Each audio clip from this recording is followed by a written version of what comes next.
What's up guys, it's Nadri from NDHD and I'm back here with another video. So today's video is probably on what's so special about the POCO F1. So I'm Nadri from NDHD, so without any further delay, let's get right into the video.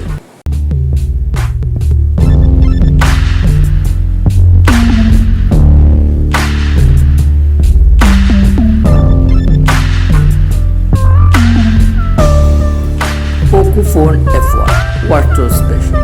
While everyone else is trying to make motorized cameras, dual curved screens and triple cameras work on their flagship handsets, the POCO F1 is only concerned about giving you the best performance your wallet can afford.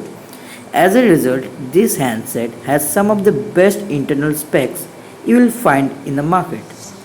It's got a top-of-the-line Qualcomm Snapdragon 845 processor, up to 8 GB of LPDDR4X RAM, 256 gigs of UFC 2.1 internal storage, and paired with a large 4000 mAh battery that supports Qualcomm's Quick Charge 3.0, that is via Type-C USB. And you have got basically the best kind of phone hardware that money can buy. What I meant was, apart from that obsession of performance, that doesn't end the legacy of POCOPHONE F1. The POCOPHONE F1 also runs on software that the company says has been specifically turned to help it run smoothly AF. No, it's not stock Android. Instead, it's a customized version of Xiaomi's MIUI that I think can be best described as how Google would make MIUI.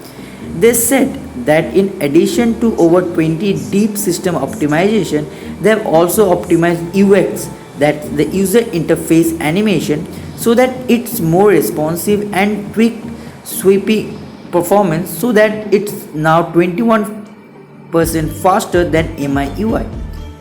That means the phone is so snappy. In fact, OnePlus 6 level of snappiness it has. Everything opens really quickly and swiping is super responsive too. My favorite things about this MIUI for POCO is that it comes with a stock Android-like app drawer that can be accessed by simply swiping up on the home screen. But the good news doesn't end here. The good news is that, again for the later part, that the handset has got 6.18 inches Full HD plus IPS display, which still looks pretty good. It's got good viewing angles and is visible even outdoors, which is nice and actually sharp. POCOPHONE has definitely made a number of cost-cutting measures to keep this handset affordable. The first thing that you'd notice when picking the phone up is that the back of the phone is actually made of plastic. POCOPHONE calls it a polycarbonate body, but it definitely feels very plasticky. Then we have got the software. Yes, for the most part I do like it as a compromise between MIUI and stock Android, but it isn't without its flaws too. There were a bunch of preloaded apps like duplicate apps, bunch of MIUI specific apps, which means that the UI is definitely not a clean experience. But it also features MIUI's poor widget scaling, and I can't seem to find a way to have my notification appear, which is a really disadvantage, as icons on the notification bar. Yes, on the spec sheet it says that the phone features stereo speakers, but it seems that its ratio to 5% to 95% in terms of volume, it's been hidden. So odds are you won't even notice it until you cover the bottom grill and put your ear up to the earpiece. The POCOPHONE F1 definitely sacrifices a lot of what people today would describe as flagship features. Stuff like IP67, IP68, dust and water resistant, wireless charging and NFC are all absent on this handset. That's a bummer. What's about the camera? Just skim it out on that too.